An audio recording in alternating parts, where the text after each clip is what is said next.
مجھے تو بتاتے ہوئے بھی شرم آتی ہے، لیکن تم اصرار کرتے ہو تو سنو۔ میں ایک لہجہ سانس لینے کے لیے رکا اور پھر گویا ہوا۔ خیر محمد کا چھوٹا بیٹا اجمل خان کافی خوبصورت لڑکا ہے۔ قریباً 2 سال پہلے سوراب شاہ نے اس کے ساتھ چھیڑ چھاڑ کی۔ اس نے اپنے والد کو جا کر بتا دیا۔ بس پھر کیا تھا، ایک دوسرے پر رائفلیں تن گئیں۔ قریب تھا کہ فائرنگ ہو جاتی۔ سوراب خان جرمانہ بھرنے پر آمادہ ہو گیا اور اپنی حرکت کے بدلے اسے 20 کنال اراضی خیر محمد کے حوالے کرنی پڑی۔ کل غالباً اسی زمین کا تانا اکمل کو دیا گیا تھا۔ عجیب بات ہے، امجد حیرانی سے بولا۔ چھیڑا تو لڑکیوں کو جاتا ہے، آپ کے علاقے میں انوکھا ڈرامہ شروع ہے، اور یہ جرمانے کے طور پر دیت کیسی؟ یہ اس علاقے کا رواج ہے۔ البتہ چھیڑ چھاڑ کے بدلے رقم یا اراضی وغیرہ قبول نہیں کی جاتی۔ یہ خیر محمد کی بغیرتی تھی کہ وہ جرمانہ لینے پر راضی ہو گیا تھا۔ لوگوں کو اس بات سے بے خبر رکھنے کی کوشش کی گئی، لیکن ایسے راز کہاں چھپتے ہیں؟ اگر یوں ہے تو پھر آپ لوگوں کی انور خان کے ساتھ ابھی تک کوئی فائرنگ نہیں ہوئی، حالانکہ 2 دفعہ ہاتھا پائی ہو چکی ہے۔ ایک تو ابو جان گنڈا پور ہوتے ہوئے بھی ٹھنڈی طبیعت کے مالک ہیں، دوسرا زیادتی چونکہ انور خان کی طرف سے ہوئی ہے، اس لیے ان کی طرف سے فائرنگ کی کوشش نہیں کی گئی۔ ویسے یہ حتمی بات بھی نہیں ہے، وہ کسی وقت بھی اس جہالت کا مظاہرہ کر سکتے ہیں۔ ہم ابھی بس اسٹاپ سے چند گز دور تھے کہ بس کا ہارن سنائی دینے لگا۔ رات گئے ہی ہم اپنی جگہ پہنچ سکے تھے۔ سینئر صوبے دار غصے اور تشویش کی ملی جلی کیفیات میں مبتلا تھے۔ کہاں مر گئے تھے تم دونوں؟ وہ دہاڑے۔ سر، گھر میں پرابلم کھڑی ہو گئی تھی اس لیے۔ اور تم؟ وہ امجد سے مخاطب ہوئے۔ ان کی نظر میں ہم اپنے اپنے گھر گئے ہوئے تھے۔ میں بھی عمر کے ساتھ تھا۔ ٹیلی فون پر یا ٹیلی گرام دے کر مطلع نہیں کر سکتے تھے؟ وہ غصے سے بولے۔ بہرحال صبح تیار رہنا، دونوں کو کمانڈنگ آفیسر کے سامنے پیش ہونا ہے۔ اور ہم سر ہلا کر اپنے کمرے میں آ گئے۔ چل بھائی ماجے صاحب، عزت افزائی کے لیے تیار ہو جاؤ۔ جانی میاں، عزت آنے جانے والی چیز ہے، اور تو کیوں گھبرا رہا ہے؟ گھبرانا تو مجھے چاہیے، تمہارے ساتھ کوئی پہلی مرتبہ تو ایسا نہیں ہو رہا۔ اور میں اس کی بکواس کو نظر انداز کر کے کروٹ بدل کر سونے کی کوشش کرنے لگا۔ صبح کے معمولات سے فراغت کے بعد ہم دونوں وردی پہن کر دفتر پہنچ گئے۔ کمانڈنگ آفیسر لیفٹیننٹ کرنل سید جلال شاہ ایک سخت گیر ڈسپلن پسند آدمی تھا۔ آفس میں بلا کر ہماری پرابلم سنے بغیر وہ برس پڑا۔ سخت نکمے اور نالائق ہو تم دونوں۔ بغیر اجازت لیٹ آنے کی سزا معلوم ہے؟ تم دونوں کا کورٹ مارشل بھی ہو سکتا ہے۔ ایس ایس جی ایک منظم ادارہ ہے، اور کمانڈنگ آفیسر ہونے کے ناطے میں نے ہمیشہ ڈسپلن کی پابندی کی اور کروائی ہے۔ تم دونوں کا پچھلا ریکارڈ دیکھتے ہوئے میں اتنی نرمی کر سکتا ہوں کہ تم لوگوں کو گھر بھجوانے کے بجائے RTU کر دوں۔ اس لیے اب تم دونوں جانے کی تیاری کرو۔ یہ کہتے ہی اس نے ہمارے ساتھ کھڑے سینئر کو ہمیں باہر لے جانے کا اشارہ کیا۔ مگر سر، نو آرگومنٹ، لے جاؤ انہیں۔ اس نے امجد کو بات کرنے کا موقع دیے بغیر ہمارے ساتھ آئے سینئر سے کہا، اور ہم سیلیوٹ کر کے باہر آ گئے۔ یونٹ واپس جانے میں ہماری بڑی سبکی تھی، لیکن ہم دونوں کچھ نہیں کر سکتے تھے۔ اس کو کہتے ہیں لوٹ کے بدھو گھر کو آئے۔ اپنا سامان پیک کرتے ہوئے میں آہستہ سے بولا، غلط، اس کو کہتے ہیں دھوبی کا کتا، نہ گھر کا نہ گھاٹ کا۔ امجد سخت کڑواہٹ کے ساتھ بولا، اور میں بے ساختہ مسکرا پڑا۔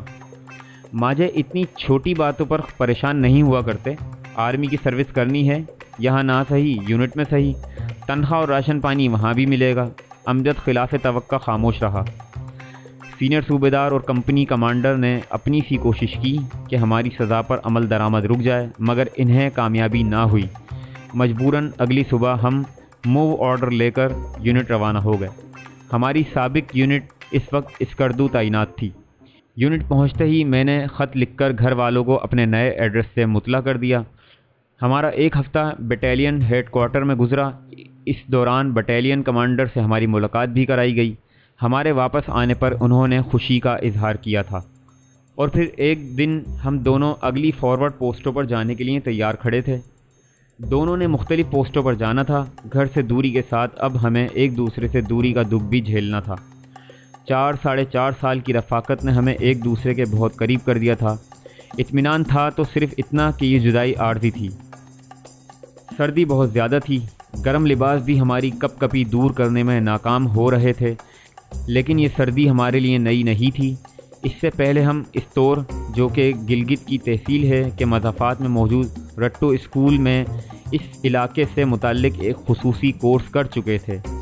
امجد کی پارٹی بٹالین ہیڈ کوارٹر ہی سے دوسرے راستے پر روانہ ہو گئی، جبکہ میں اپنی پارٹی کے ساتھ اس سے مخالف جانب روانہ ہو گیا۔ کئی گھنٹوں کی مسافت کے بعد ہم پوسٹ پر پہنچ سکے۔ پوسٹ پر ٹیلی فون اور وائرلیس کی سہولیات موجود تھیں، لیکن فون عموماً خراب ہی رہتا کیونکہ برفانی تودے گرنے سے فون کی لائن کٹ جاتی تھی۔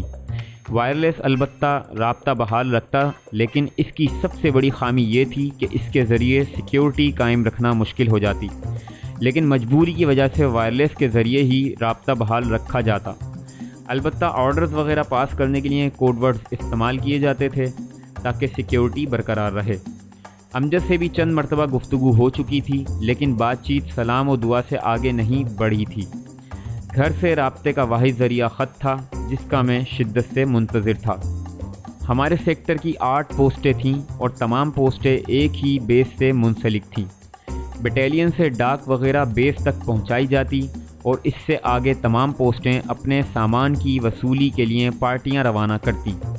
پارٹیوں کی نقل و حرکت کا انحصار موسم کی صورتحال پر رہتا، لیکن عموماً نومبر کے مہینے میں یہ نقل و حرکت 3 ماہ کے لیے بالکل روک دی جاتی، کیونکہ اس عرصے کے درمیان برف بڑی شدت سے گرتی اور اسی وجہ سے برفانی تودے بھی بڑی تعداد میں گرتے تھے۔ گھریلو پریشانی سے قطع نظر علاقہ دل فریب اور دیدہ زیب نظاروں کا مرجع تھا۔ صاف و شفاف فضا میں دور تک پھیلے پہاڑی سلسلے عجیب منظر پیش کرتے۔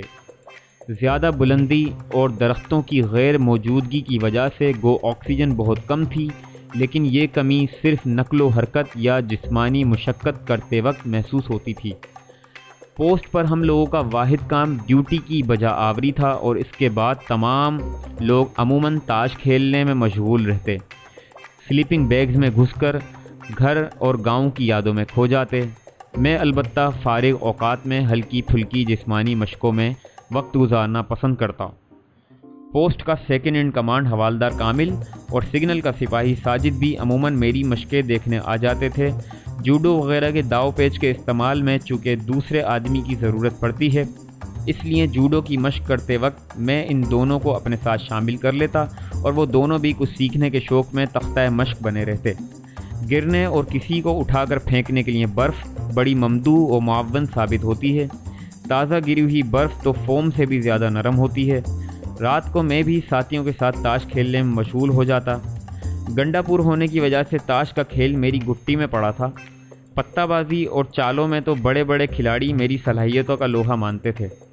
یہ بیچارے تو فقط پتے پھینکنا جانتے تھے، اس لیے پہلے دن سے ہی تمام نے مجھے اپنا گرو مان لیا تھا۔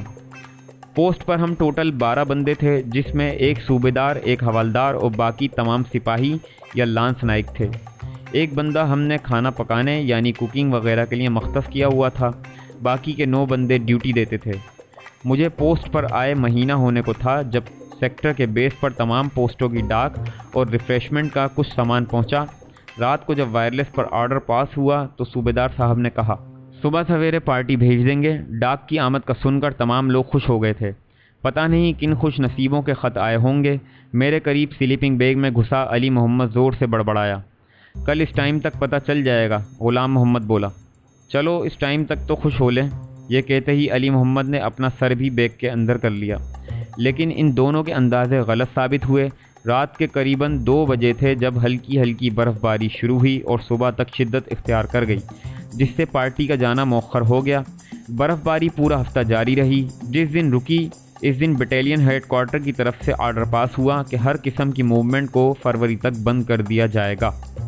اس کا مطلب ہے اگر ہمارا خط ہوا بھی تو اگلے 3 مہینوں تک ہمیں نہیں مل سکے گا۔ میں نے علی محمد سے استفسار کیا۔ اس وقت ہم دونوں ڈیوٹی پر کھڑے تھے۔ نہیں یار، اس نے نفی میں سر ہلایا، اگر رانی ہمارے سیکٹر کی طرف آ نکلی تو ڈاک لے آئے گی۔ رانی؟ میرے لہجے میں حیرانی تھی۔ ہاں یار رانی، برف کی رانی، کتیا ہے، سفید رنگ کی۔ ہلکا پھلکا سامان مثلا ڈاک، سگریٹ، نسوار وغیرہ ایک جگہ سے دوسری جگہ پہنچانے کے لیے تمام سیکٹرز اسی کو استعمال کرتے ہیں۔ تو کیا یہ مستقل کسی پوسٹ پر نہیں ٹکتی؟ یہ حرکت میں ہی رہتی ہے۔ جس پوسٹ پر پہنچے اس پوسٹ والے ایک دن اپنے پاس رکھ کر گوشت وغیرہ سے اس کی تواضع کرتے ہیں اور اگلے دن دوسری جگہ اپنے کام سے بھیج دیتے ہیں۔ رانی صاحبہ کو بتاتے کیسے ہیں کہ اس نے کس پوسٹ پر جانا ہے؟ بہت آسان، جس پوسٹ پر بھیجنا ہوتا ہے اس کی جانب رانی کا رخ کر کے پیچھے سے تھپکی لگاؤ تو رانی سمجھ جاتی ہے اور سیدھے اسی پوسٹ پر پہنچ جاتی ہے۔ بڑی مفید کتیا ہے یار۔ بالکل، اس نے کئی دفعہ لوگوں کو مشکلوں سے نکالا ہے۔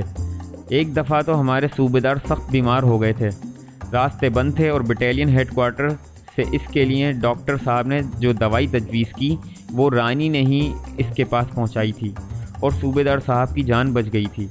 اس طرح کئی دفعہ ایسے مراحل بھی آئے ہیں کہ لوگوں کے پاس سگریٹ نسوار ختم ہونے کی صورت میں رانی نے انہیں یہ سب کچھ مہیا کیا۔ بڑی بات ہے یار، کہہ کر میں خاموش ہو گیا اور دل ہی دل میں رانی کے بیس پر پہنچنے کی دعا مانگنے لگا۔ وہ شاید قبولیت کی گھڑی تھی کہ اس سے اگلے دن وائرلیس سیٹ پر بیس والوں نے بتایا کہ رانی کو ہماری سمت ڈاک دے کر بھیجا جا رہا ہے۔ کب تک پہنچ جائے گی؟ میں نے اپنے ساتھ بیٹھے علی محمد سے استفسار کیا۔ زیادہ سے زیادہ 3 گھنٹوں میں، ہمیں 10 گھنٹے لگ جاتے ہیں، وہ بھی رستے صاف ہونے کی صورت میں۔ وہ رانی ہے، وہ فخر سے بولا، راستے میں بغیر رکے سفر کرے گی اور ویسے بھی اتنے برف میں آسانی سے چل سکتے ہیں۔ 2.5 گھنٹے بعد ہم تمام اپنے رہائشی کمرے کی چھت پر کھڑے رانی کا رستہ تک رہے تھے۔ وہ رہی، حوالدار کامل نے دور چٹانوں کی طرف اشارہ کیا۔ غور سے دیکھنے پر مجھے ایک سفید دھبا حرکت کرتا دکھائی دیا۔ اگر اس کا رنگ سفید نہ ہوتا تو شاید وہ کافی دیر پہلے نظر آنا شروع ہو گئی ہوتی۔ اگلے آدھے گھنٹے میں رانی پوسٹ پر پہنچ چکی تھی۔ رانی کے لیے دودھ گرم کر کے رکھا ہوا تھا اور اس کے بیٹھنے کے لیے آٹے کی خالی بوریاں بچھائی گئی تھیں۔ وہ اطمینان سے بوریوں پر بیٹھ گئی۔ صوبیدار صاحب نے آگے بڑھ کر اس کے گلے میں لٹکی ہوئی ڈاک نکال لی۔ تمام لوگ صوبیدار کے گرد اکٹھے ہو گئے۔ یہ ہے سپاہی غلام محمد۔ صوبیدار صاحب نے پہلے خط کا پتہ پڑھا۔ چل بھئی گاہ میں نے اپنے ساتھ کھڑے غلام محمد کی پیٹھ پر تھپکی لگائی۔ صوبیدار صاحب ایک ایک خط نکال کر اس پر موجود ایڈریس پڑھتے اور مطلوبہ شخص جھپٹ کر اپنا خط وصول کر لیتا۔ کئی خوش نصیب ایسے تھے جن کے 2 3 خط آئے ہوئے تھے۔ خوش قسمتی سے میرے بھی 2 خط آئے تھے۔ صوبیدار صاحب کے ہاتھوں میں موجود خطوط کا بنڈل جیسے ہی ختم ہوا، تمام لوگ اپنا اپنا خط کھول کر پڑھنے میں مشغول ہو گئے۔ میں نے بھی بسم اللہ کہہ کر پہلا خط کھولا۔ اس پر کمانڈو یونٹ کا پتہ لکھا ہوا تھا۔ غالباً چچا فاضل نے پہلا خط میرے پرانے پتے پر بھیجا اور کمانڈوز نے اسے یونٹ کے ایڈریس پر ارسال کر دیا تھا۔ خط میں سلام و دعا کے بعد چچا فاضل نے جرگے کی کارروائی کے متعلق لکھا تھا کہ جرگے نے ہمارے حق میں فیصلہ دیا ہے اور چودھری انور کو منہ کی کھانا پڑی۔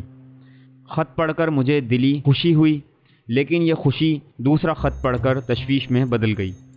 یہ پہلے خط کے مقابلے میں مختصر تھا۔ چچا نے لکھا تھا، جتنی جلدی ہو سکے چھٹی لے کر گھر پہنچو، حالات بہت خراب ہیں۔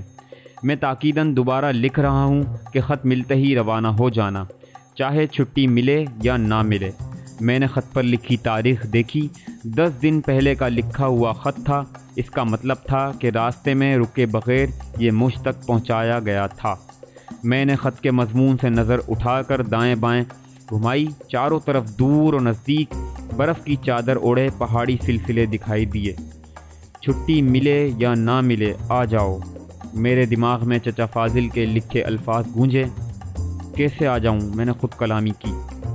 کچھ کرنا پڑے گا، کچھ تو کرنا ہی پڑے گا۔ میری سوچوں میں ہلچل مچ گئی تھی۔ رات کو ڈیوٹی کے دوران میں آپریٹر کے پاس پہنچا۔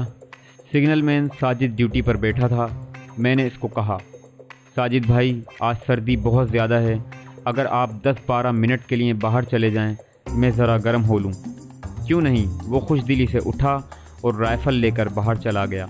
اس کے باہر جاتے ہی میں نے وائرلیس کا ریسیور پکڑا اور امجد کی پوسٹ کو پکارا۔ Top 3 for Liaquat over. Liaquat for top 3 send your message over. Nick name Amjad کو بلاؤ اوور۔ Wait over. امجد اوور۔ چند لمحوں بعد ریسیور سے امجد کی آواز گونجی، امجد تمہارا لاسٹ نمبر اوور۔ میں نے امجد سے کوڈ ورڈز میں کہا اور اس کا صاف مطلب تھا کہ کوئی خفیہ بات ہے اور امجد اپنے آرمی نمبر کے لاسٹ 4 فگرز پر مشتمل سیٹ کی فریکوینسی استعمال کرے۔ اس طرح ایک تو بٹالین میں ہماری باتیں نہیں سنی جا سکتی تھیں اور دوسرے امجد بھی اپنے ساتھ موجود آپریٹر کو کسی بہانے دائیں بائیں کر سکتا تھا۔ وائرلیس سیٹ بھی ریڈیو کی طرح کام کرتا ہے، اس کی بھی مختلف فریکوینسیز ہوتی ہیں۔ 2 سیٹوں پر جب ایک ہی فریکوینسی لگا لی جائے تو دونوں کا رابطہ ہو جاتا ہے، البتہ اس کی رینج ریڈیو سے بہت کم ہوتی ہے۔ کچھ وائرلیس سیٹ ایسے بھی ہیں جن سے کافی دور دور تک بات کی جا سکتی ہے، لیکن ایسے سیٹ صرف سگنل کور والوں کو ہی ایشو کیے جاتے ہیں اور مخصوص اور اہم مقامات پر استعمال ہوتے ہیں۔ میں نے مطلوبہ فریکوینسی سیٹ کی، چند ہی لمحوں بعد امجد کی آواز آئی، جانی اوور۔ یس اوور۔ بولو کیا بات ہے؟ میں نے آپریٹر کو چائے بنانے کے لیے بھیج دیا ہے، اوور۔ اور میں نے مختصراً اس کو خط کی آمد اور اپنے اندیشوں کے متعلق بتا دیا۔ ٹھیک ہے، پر تو کرنا کیا چاہتا ہے، اوور۔ میری ساری بات سن کر وہ مستفسر ہوا۔ میں گھر جانا چاہتا ہوں، اوور۔ مشکل، بالکل ناممکن ہے، اوور۔ یار کوئی ترکیب سوچو، مجھے لگتا ہے گھر میں کوئی حادثہ پیش آ گیا ہے، اوور۔ اللہ خیر کرے گا یار، ابھی راستوں پر چلنا بھی تو بہت مشکل ہے، اوور۔ ماجد صاحب، میں آج رات کو یہاں سے نکل جاؤں گا، آگے اللہ مالک ہے، اوور۔ یار بٹالین ہیڈ کوارٹر بات کرو، شاید کوئی صورت نکل آئے، اوور۔ کوئی صورت بھی نہیں نکل سکتی، تمام راستے بند ہیں اور ہیلی کاپٹر کا پوسٹ پر پہنچنا یوں بھی ناممکن ہے۔ میرے لیے کمانڈنگ آفیسر 10 بندوں کی قربانی تو نہیں دے سکتا، اوور۔ تو نے ضرور اپنی جان سے کھیلنا ہے، اوور۔ امجد کی جھلائی ہوئی آواز آئی۔ میری کامیابی کے لیے دعا کرنا، اوور۔ یار جانی، اگر ایسا ہے تو میں بھی تیرے ساتھ چلتا ہوں، اوور۔ نہیں، میں نے سختی سے اس کی بات رد کی۔ تم مت جاؤ، اپنے وقت پر چھٹی لے کر ہی جانا، یہ نہ ہو کہ ہم دونوں برف میں پھنس کر اللہ کو پیارے ہو جائیں۔ دشمن سے بدلہ کون لے گا، اوور۔ ٹھیک ہے، گھر پہنچتے ہی خط ضرور لکھنا ورنہ مجھے پریشانی رہے گی، اوور۔ اوور اینڈ آل کہہ کر میں نے رابطہ ختم کیا اور باہر آ کر ساجد سے رائفل پکڑ کر ڈیوٹی پر کھڑا ہو گیا۔ رات کے 9 بج رہے تھے، 10 بجے میری ڈیوٹی ختم ہونا تھی۔ ڈیوٹی کے لیے دوبارہ میں نے 2 بجے اٹھنا تھا۔ رہائشی کمرے میں تمام لوگ جاگ رہے تھے۔ احمد علی نامی لڑکے کا بچہ ہوا تھا اور اس کی خوشی میں گانے بجانے کی محفل شروع تھی۔ کک انڈوں کا حلوہ، کباب، پکوڑے اور چاولوں کی تیاری میں مشغول تھا۔ علی محمد اس کا ہاتھ بٹا رہا تھا۔ پوسٹوں پر ہمیں انڈوں کا خشک پاؤڈر ملتا تھا، اس سے ہم آملیٹ اور حلوہ وغیرہ بناتے تھے۔ 10 بجے میں نے ڈیوٹی ختم کی، کمرے میں جا کر اپنا پٹھو اٹھایا اور اسٹور میں گھس گیا۔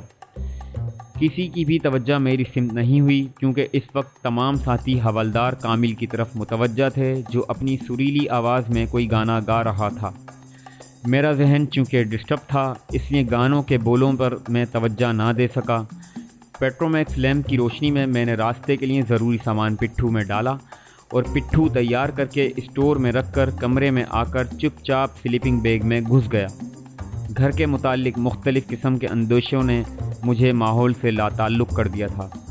میں نامعلوم کتنی دیر اسی طرح سوچوں میں گم رہتا کہ اچانک کسی نے سلیپنگ بیگ میرے اوپر سے کھینچا۔ سو گئے کیا؟ مجھے خوش دل خان کی آواز سنائی دی۔ طبیعت تو ٹھیک ہے؟ ہاں یار، بس سر میں درد ہے۔ کھانا تیار ہے، کھا کر سو جانا، وہ میرا سر سہلاتا ہوا بولا۔ ہاں چلو، میں اٹھ گیا۔ مجھے بھوک بالکل ہی نہیں تھی، لیکن راستے کی مشقتوں اور صعوبتوں کو مد نظر رکھتے ہوئے کچھ نہ کچھ کھانا میں نے ضروری سمجھا۔ کھانا کھا کر تمام لوگ ایک مرتبہ پھر تاش کی بازی جما کر بیٹھ گئے۔ میں سنتری کی بدلی کے لیے تیار ہونے لگا تاکہ وہ کھانا کھا لے۔ عمر جان، تم آرام کرو، میں چلا جاتا ہوں۔ خوشدل خان نے مجھے تیار ہوتا دیکھ کر آرام کرنے کا مشورہ دیا، لیکن مجھے نیند نہیں آ رہی کہہ کر باہر نکل آیا۔ سنتری کے کمرے میں داخل ہوتے ہی میں رائفل دیوار کے ساتھ کھڑی کر کے اسٹور میں گھس گیا۔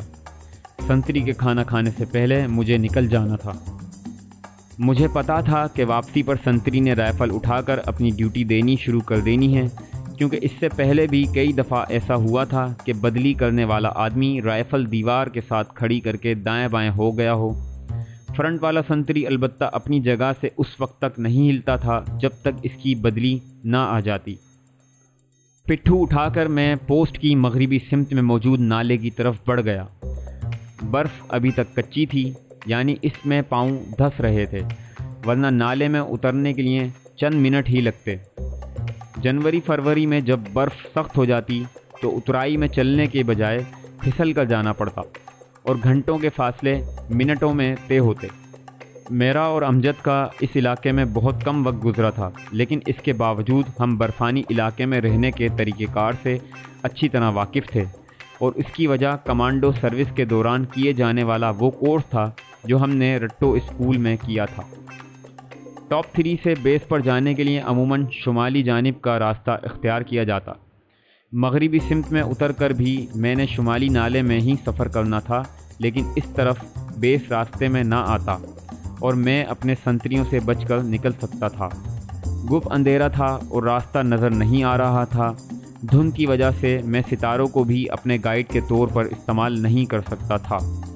نالے میں اترتے ہوئے مجھے پون گھنٹہ لگ گیا۔ ٹارچ جلائے بغیر میں اندازے سے شمال کی طرف نالے میں بڑھ گیا۔ تازہ پڑی برف کی وجہ سے میں رینگنے کی رفتار سے حرکت کر رہا تھا۔ اس علاقے میں سرحد کی تقسیم بڑے عجیب انداز میں ہوئی ہے۔ جس جگہ بھی دونوں ملکوں کی آرمی کو پوسٹ کے لیے مناسب جگہ ملی، وہیں پوسٹ بنا دی گئی۔ اس لیے کئی جگہیں تو ایسی ہیں کہ ہماری پوسٹیں دشمن کے علاقوں میں گہرائی تک چلی گئی ہیں، اور کہیں وہ دور تک ہمارے علاقوں میں گھس آئے ہیں۔ ایک دوسرے پر فائر کھولے رکھنا روزانہ کا معمول تھا۔ پوسٹ پر کسی نے ہاتھ سے ارد گرد کے علاقے کا نقشہ بنا کر چھوڑ رکھا تھا۔ اس نقشے سے بھی مجھے اس علاقے کو سمجھنے میں کافی مدد ملی تھی۔ اگر میں مسلسل 3 دن چلتا رہتا تو روڈ تک پہنچ سکتا تھا، جہاں سے مجھے اسکردو کے لیے گاڑی مل جاتی۔ برف گو نرم تھی، لیکن میرے ارادوں کو متزلزل کرنے میں ناکام رہی۔ کچھ دور آنے کے بعد راستہ نیچے کی طرف اترنا شروع ہو گیا اور میری رفتار بڑھ گئی۔ ٹاپ 3 سے ہموار نظر آنے والا نالا اب ڈھلوان کی طرح محسوس ہو رہا تھا۔ میں چلتے چلتے گاؤں کے خیالوں میں کھو گیا۔ گھر والوں کے بارے میں سوچ کر راستے کی دشواری کا احساس مٹ گیا تھا۔ ابو جان، چچا جان اور بھائیوں کی شکلیں میرے دماغ میں گھوم رہی تھیں۔ نہ جانے ان میں کون مجھے واپسی پر نہ ملتا۔ راستے میں 1-2 موڑ آئے، لیکن میں نے مغربی سمت ہی اختیار کی۔ پوسٹ پر اب تک میرے بھاگنے کا پتہ چل گیا ہوگا۔ میرے ذہن میں سوچ ابھری اور تصدیق کے لیے میں نے اپنی گھڑی کے چمکتے ڈائل پر نظر دوڑائی۔ سوئیاں 2:30 بجنے کا اعلان کر رہی تھیں۔ مجھے چلتے ہوئے تقریباً 3 گھنٹے ہونے کو تھے۔ چند لمحوں کے لیے رک کر میں نے سانس درست کیا، پٹھو سے واٹر بوتل نکال کر 1-2 گھونٹ پانی پیا اور دوبارہ چل پڑا۔ میرا ارادہ تھا کہ صبح روشنی ہونے کے بعد اگر موقع ملے تو تھوڑی دیر آرام کروں، ورنہ چلتا رہوں۔ 2-3 دنوں کا راشن میرے پٹھو میں موجود تھا۔ صبح آہستہ آہستہ طلوع ہونے لگی، لیکن دھند کی وجہ سے ارد گرد کے منظر صاف نظر نہیں آ رہے تھے۔ تھوڑی دیر رک کر میں نے ہلکا پھلکا ناشتہ کیا اور ایک مرتبہ پھر ناک کی سیدھ میں چلنا شروع کر دیا۔ 11 بجے کے قریب دھند چھٹنا شروع ہوئی۔ میں نے اپنے چاروں طرف نظر دوڑائی تاکہ بیٹھنے کے لیے کوئی آڑ تلاش کر سکوں۔ اس علاقے میں کسی بھی جگہ 10-15 منٹ سے زیادہ بیٹھنا مشکل ہو جاتا، اس لیے میں اپنے پٹھوں میں برفانی علاقے کا مخصوص گرم لباس جو سنتری ڈیوٹی کے دوران پہنتے تھے لانا نہ بھولا تھا۔ ایک کھو جیسی جگہ دیکھ کر میں نے پٹھو اتارا، اس میں گرم جیکٹ پاجامہ نکال کر پارکے کے اوپر ہی پہن لیا۔ پارکا برف کے اندر حرکت کرنے کے لیے پیراشوٹ کپڑے کا بنا ہوا ہلکا پھلکا لباس ہوتا ہے۔ پٹھو بطور تکیہ سر کے نیچے رکھ کر میں برف پر ہی لمبا لیٹ گیا۔ مسلسل چلنے کی وجہ سے میں تھکن سی محسوس کر رہا تھا۔ دھند مکمل طور پر غائب ہو گئی تھی۔ لیٹے لیٹے ہی میں نے دائیں بائیں نظر دوڑائی تاکہ دیکھ سکوں کہ کتنا فاصلہ میں طے کر چکا ہوں۔ میرا اندازہ تھا کہ میں بیس کو کافی پیچھے چھوڑ آیا ہوں، لیکن لیٹے ہوئے ارد گرد کے مناظر مجھے نامانوس سے لگے۔ میں بے اختیار اٹھ بیٹھا اور یہ دیکھ کر میں اچھل پڑا کہ میں نے سرحد عبور کر لی ہے اور اب دشمن کے علاقے میں بیٹھا تھا۔